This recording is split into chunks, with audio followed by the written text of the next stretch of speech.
嗨，各位網友大家好，我係 K 俊。上次咧就發現咗一個唔錯嘅天台營地，到底有咩人嚟，有咩食呢？咁一陣再同大家講啦。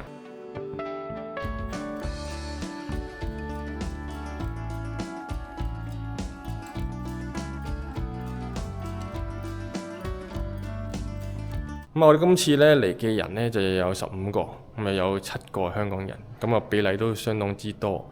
如果男士嚟講咧，可能做一啲半導體啊，做一啲嘅電子行業啊，做一啲嘅電訊啊等等嘅。有啲已經係香港人，但係佢已經喺深圳咧去打拼。女士嚟講咧，就有啲佢係做軟體嘅，例如啦，佢係做小程序啊，或者做網站啊。年紀輕輕，即係都未夠30歲已經做咗 CEO 啦。仲有一個做醫美嘅老闆啦，即係都好犀利嘅，揸架 Benz 出嚟嗰啲嚟嘅。人數又比較多，其實我哋簡簡單單玩一啲嘅少少桌遊啦。其實香港人最好就係玩 Uno， 因為 Uno 嚟講呢，同場嘅朋友可以教，我哋又唔使即係主持要係兼顧好多嘢嘅。俾一啲嘅香港朋友去發揮下，教佢哋玩一啲 Uno。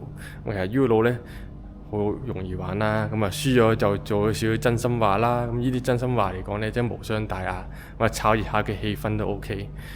另外玩完少少 Uno 啦，然後呢就可以食呢個嘅烤肉，又叫咗3個嘅6人餐，3個嘅4個嘅3人餐。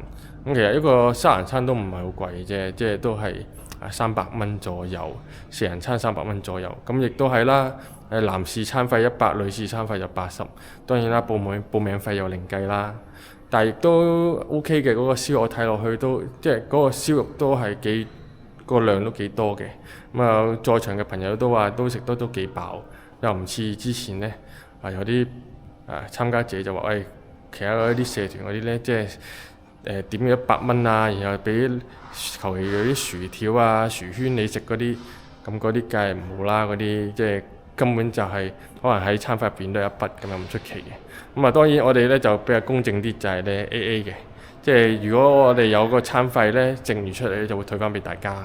食完呢個燒肉，大家吹下水啦，做下自我介紹啦，然後呢就玩娛樂大道亦都係玩一啲嘅少少嘅一啲嘅桌遊。喺另一張台度玩。如果想玩呢，就可以玩桌遊啦。如果你中意傾偈，又喺另外隔離座，同啲女仔傾下偈，都幾 OK 嘅。我覺得羅湖呢個氣氛呢都幾唔錯，喺天台嚟嘅。第日如果有興趣嘅朋友，亦都可以加入我哋嘅會員。有消息就通知大家。我哋下次再見，拜拜。